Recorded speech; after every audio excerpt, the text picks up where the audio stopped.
estamos já no segundo domingo, não?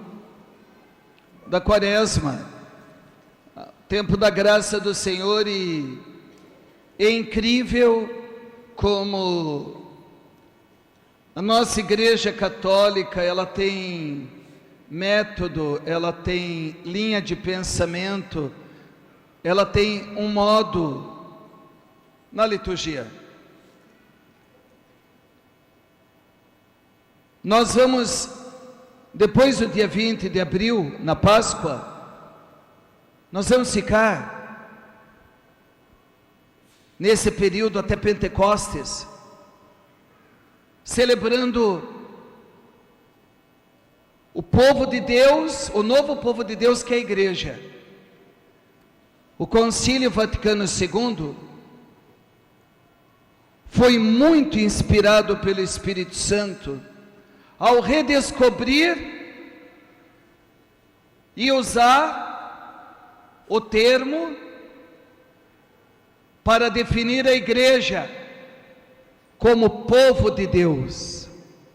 É extraordinário, porque isso é bíblico. A Igreja é o povo de Deus, é o povo dos batizados, é o povo dos discípulos e das discípulas de Jesus, é o Israel do Espírito. Mas por que eu estou dizendo isso? Porque se eu não falar isso, os senhores e as senhoras não entenderão o que agora eu vou lhes dizer. Que na Quaresma, você vai prestar atenção nisso, nós vivemos o Israel da carne, o povo de Deus da antiga aliança. Deus tem um povo, Deus forma um povo. É o que Paulo diz, Israel da carne, que são nossos irmãos judeus. Repito, para você entender a liturgia, lá para frente celebraremos a Igreja, que somos nós, esses 2000 anos, Israel do Espírito, o novo povo de Deus. Por isso que na Quaresma nós vamos ver a formação de um povo. Como que Deus forma o seu povo? Como é formado o povo de Deus lá na antiga aliança? Começa com Abraão, que é a primeira leitura de hoje. Depois o seu filho Isaac e Jacó, chamado de patriarcas, porque são os pais do povo de Deus. Depois Deus vai formar seu povo no deserto. Por isso que semana que vem não vai ser Abraão, como hoje, vai ser Moisés. Porque Moisés também, sabe, ele forma o povo de Deus. Por que eles ficaram 40 anos no deserto? Uma viagem a pé de 13 dias. O Egito é do lado. A gente tem acompanhado essa guerra no Oriente Médio.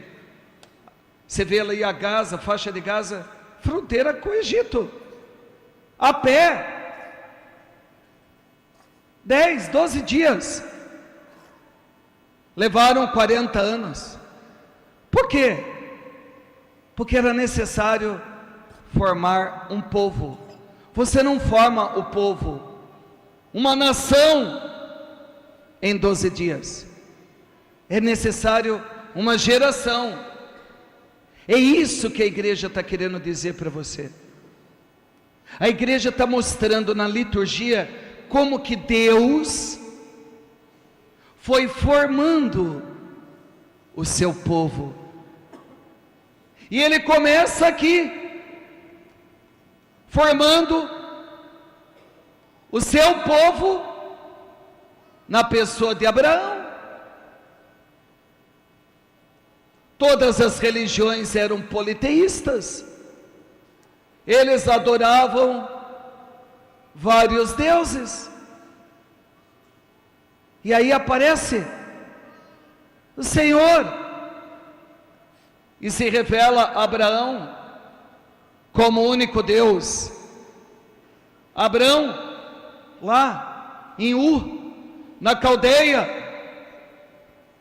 idoso, casado com uma idosa, mulher teimosa, Sarai, temperamento difícil essa mulher, pelo menos é o que eu leio no Gênesis. Mulher de Deus, mas temperamento difícil.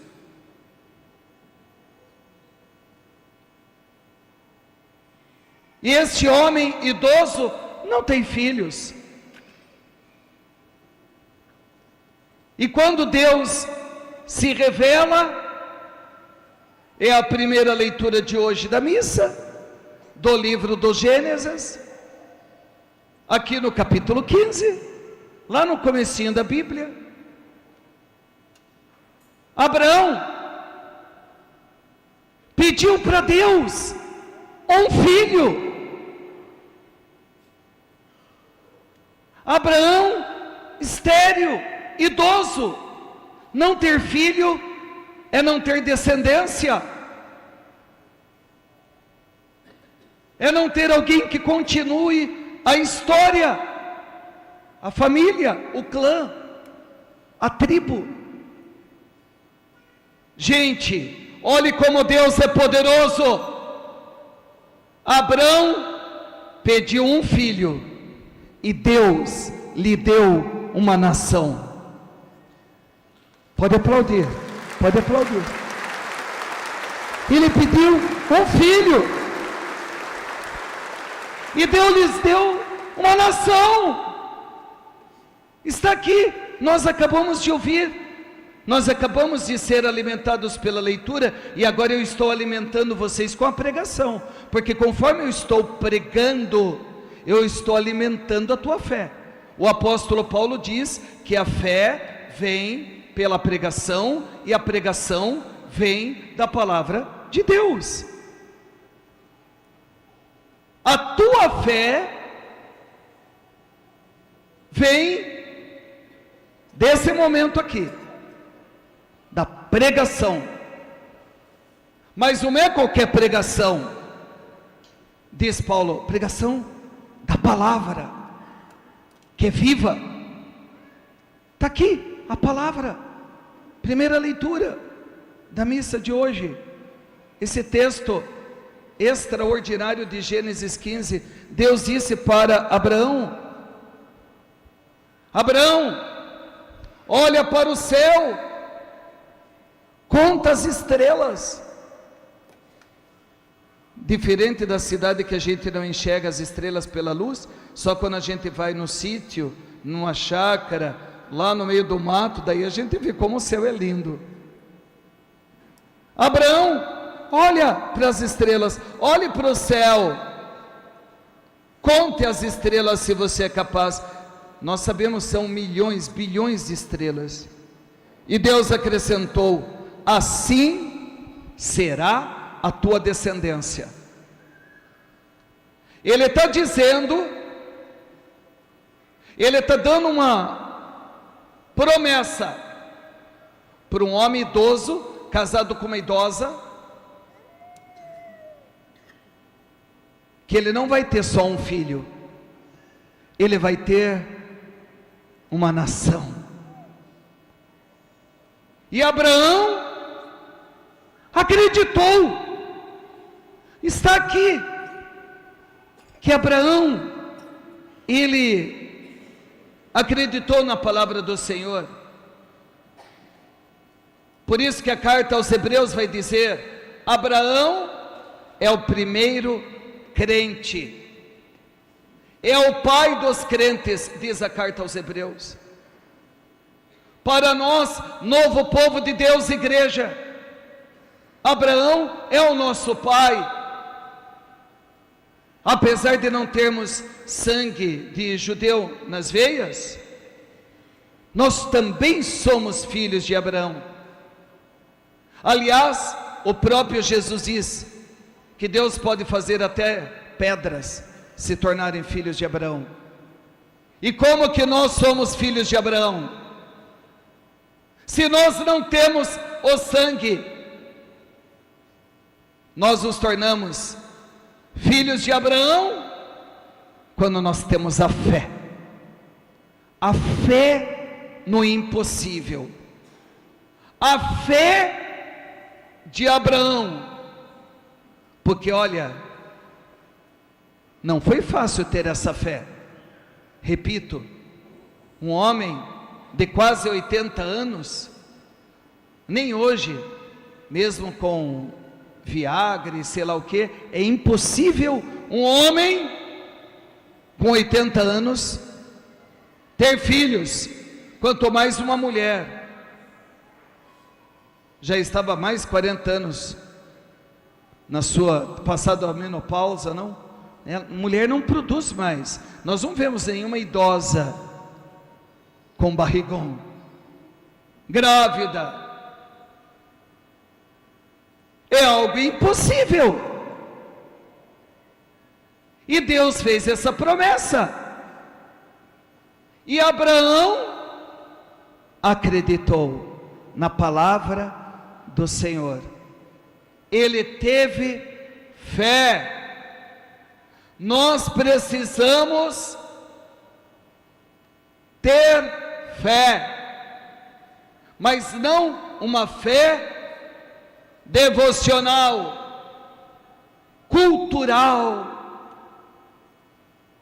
O que é uma fé cultural? É uma fé onde tem na nota da moeda cremos em Deus, como nos Estados Unidos. Não significa nada. Não significa nada ter o nome de Deus num papel. Eu vou mais longe. Não adianta nenhum líder político rezar um Pai Nosso, nem fazer uma oração. Pode ser o presidente do Brasil, pode ser o presidente dos Estados Unidos, pode ser qualquer presidente. Tem muita gente que acha que isso é o top. Ai, Deus então está reinando. Não. Pelo contrário, às vezes chega a ser uma afronta, é uma maquiagem da religião. Mas como que nós queremos então? É algo público?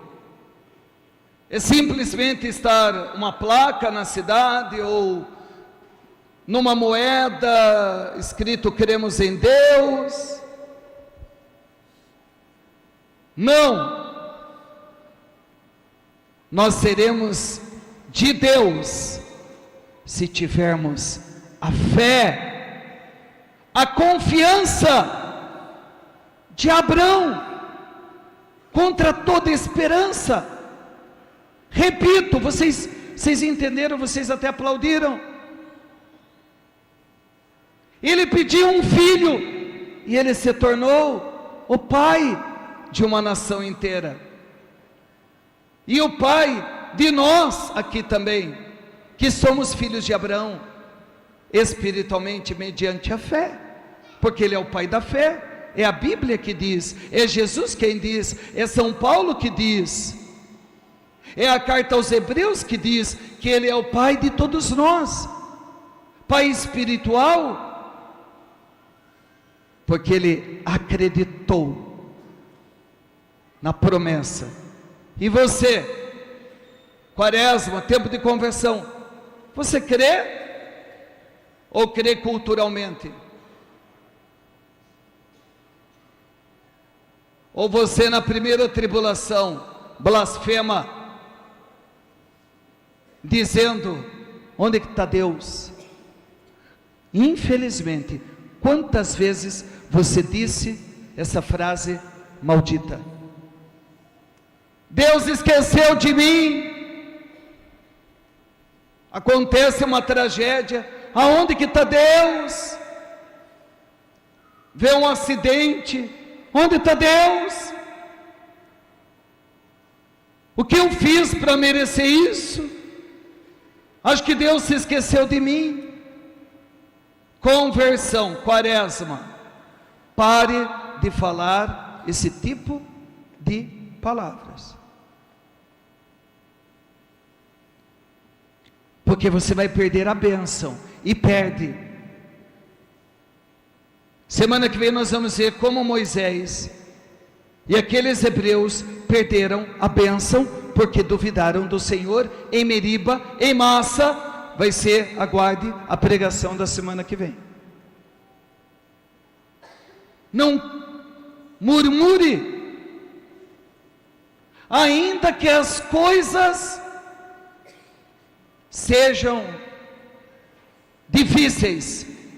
Está complicada a tua vida, você está passando um momento difícil, você está passando uma tribulação, você está passando um momento de luto, alguém que você ama está doente, a tua casa está uma bagunça, você perdeu alguém que você amava, estão caluniando você, estão prejudicando você, está faltando dinheiro, você tem conta para pagar, você tem um problema na tua casa. Eu sei, é difícil, mas em meio a todas essas situações é que você tem que dar testemunho e dizer: eu confio em Deus e no seu amor por mim. Eu confio. Não é fácil. Não é fácil. Tantas pessoas tanta gente, Deus me deu um forte carisma de cura, é dom, é graça, eu falo isso com muita humildade, porque é uma graça que Ele me deu desde os anos 80, graça é graça, é mérito do Senhor, não é meu. Quantas pessoas eu já orei, que estavam, por exemplo, com câncer, e foram curadas, não todas, mas muitas. Quando meu pai teve câncer, eu pedi para Deus, eu também fiz oração, pedi com toda a fé, cura, o Senhor me usou para curar tanta gente, agora eu estou pedindo, cura o câncer do meu pai, dá mais alguns anos de vida. Não curou. Perdi a minha fé? Não. Porque eu sei que apesar de não entender os seus planos, Ele está velando por mim. E Ele escuta a minha oração. E também porque todos nós vamos ter que fazer a passagem. Ainda que você se cuide, né? E deve se cuidar. Não estou falando que deve ter uma vida esculachada. Mas por mais que você cuide, passe cremes, faça um botox, tudo bem. Vai ser um cadáver bonito. Vão falar: olha, parece que está até dormindo. Faça academia, faça, ótimo, saudável. Vai ser um defunto musculoso.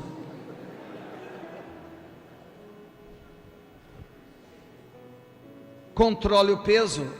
Eu mesmo fiz agora um regime desde novembro, perdi 15 quilos, 16, para questão de saúde, para evitar diabetes e tal. Ótimo.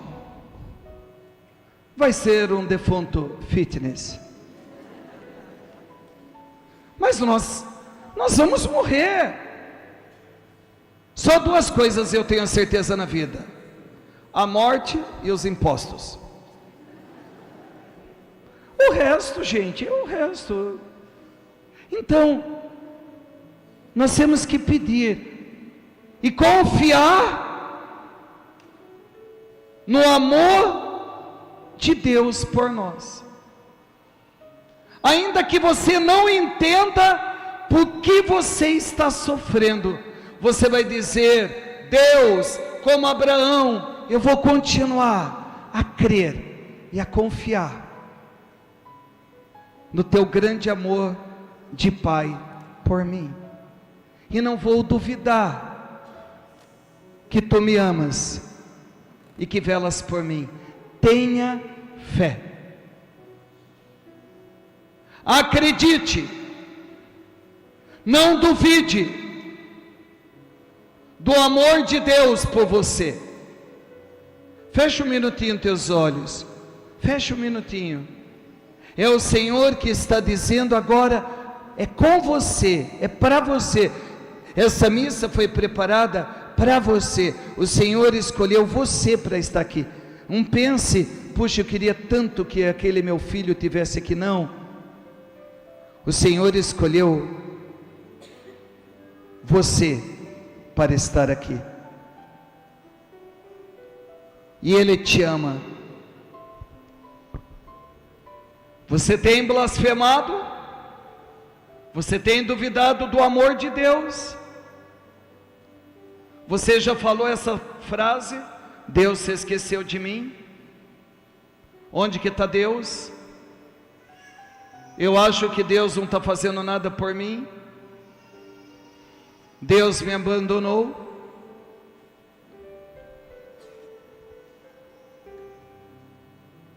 Porque Deus não fez algo nessa situação?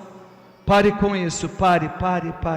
Você tem que confiar no amor que o Pai Celestial, que é o mesmo Pai de Abraão, que o amor do Pai por você existe.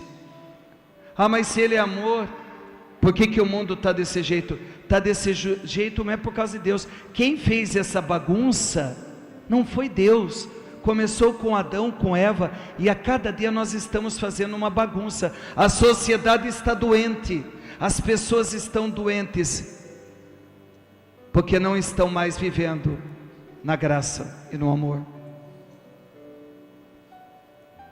Não venha falar que Deus é culpado pela miséria, pela doença, pela morte.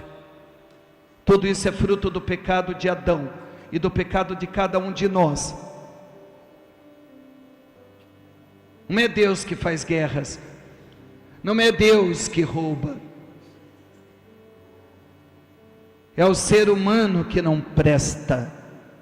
O problema está no homem, na mulher, não está em Deus. Então não coloque a fatura dos problemas da humanidade em Deus. Nós temos que responder por nossos atos, e por isso que no Salmo de hoje termina a homilia, que é o Salmo 26. Ele é tão lindo, sabe? Nós precisamos aprender a fazer oração com a palavra de Deus. Você pode abrir os olhos um minutinho, olha aqui, olha que lindo o Salmo 26. Você pode ler os salmos na sua casa, pelo menos um. E como Davi, você pode falar em primeira pessoa. Veja, está aqui escrito, não é mais Davi, é você que pode dizer. Olha que lindo. O Senhor é minha luz e salvação. De quem eu terei medo? Quando nós oramos com a palavra, a fé acontece. O Senhor é a minha luz e salvação. De quem eu terei medo?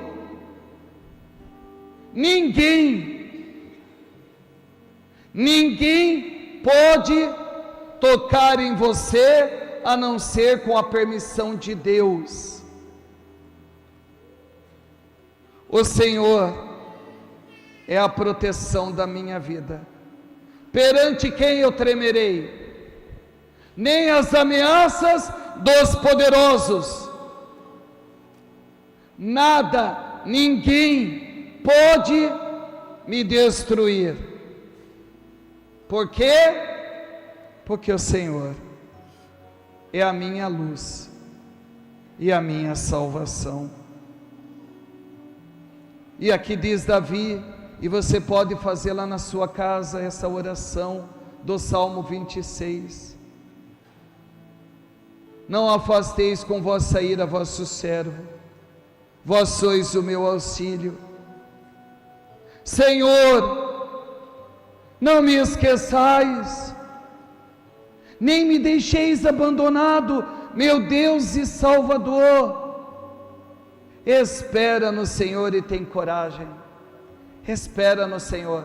Eu gosto de fazer esse salmo, sabe, nas minhas orações, dizendo para mim mesmo, dizendo: Júnior, espera no Senhor. Espera no Senhor. Espere, confie, espere nele. Confie, ele, de algum modo ele vai agir. É esta fé na palavra de Deus que nós devemos ter e nos converter nessa quaresma, de uma fé adulta, uma fé madura, uma confiança extraordinária em Deus. Então agora realmente eu termino a homilia. Quaresma é muito mais do que comer peixinho. Infelizmente só ficou isso na cabeça de muita gente. Você pode comer o seu peixe e ir para o inferno com o teu peixe na garganta. É muito mais do que isso. É óbvio que devemos ter práticas penitenciais. Cada um tem que escolher algo. Cada um tem que escolher algo que lhe custe caro para se converter. O jejum é bom porque ele quebra o orgulho. No meu caso, este ano eu não estou tirando nenhum alimento. No meu caso, eu não estou falando que vocês têm que ser assim, porque eu não ando com fome mesmo e tal, tenho me acostumado a comer pouco, não, isso não vai adiantar nada para mim, não quebra o meu orgulho tanto isso. Eu escolhi esse ano, por exemplo, o meu jejum é procurar pessoas e demonstrar para elas o perdão, pessoas que me fizeram sofrer. Já falei aqui, a lista é grande, por isso que é bom ter 40 dias, mas já consegui, 2 eu já consegui perdoar. Uma delas, olha, é difícil, hein? É difícil. Eu prefiro ficar uma semana pão e água do que... É mais fácil fazer uma semana pão e água do que quebrar meu orgulho, engolir, orar e falar: Deus, vem amar no meu coração. Mas já consegui. Eu estou falando assim para dar meu testemunho para vocês. Uma dessas pessoas, uma pessoa que, enfim, me prejudicou e tal, eu consegui demonstrar, aí eu não vou contar como, o meu afeto e o meu perdão, um gesto, sabe? Isso me custou muito, é difícil, nossa, é terrível, mas é o que quebrou o meu orgulho. Nós temos que mudar o coração, as nossas atitudes, o nosso comportamento,